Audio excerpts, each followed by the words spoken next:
Militer Rusia kembali meluncurkan serangan granat hingga artileri ke posisi prajurit Ukraina. Lokasi penyerangan kali ini tidak dirincikan. Rekamannya beredar di Telegram pada Sabtu, 29 April 2023. Dalam keterangan unggahan disebutkan serangan granat Rusia menghisap prajurit Ukraina keluar dari bentengnya.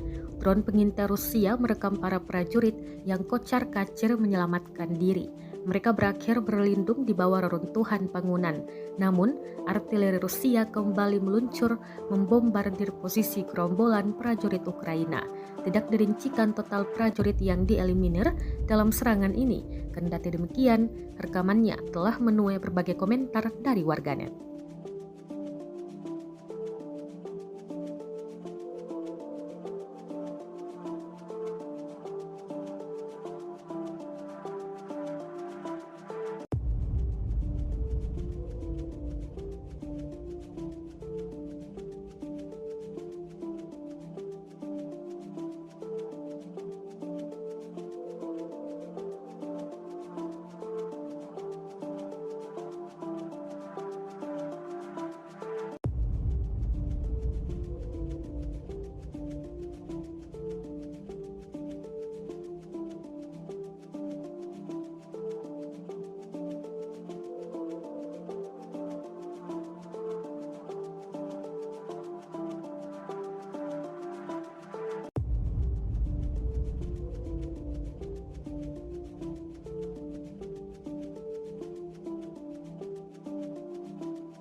Terima kasih sudah nonton.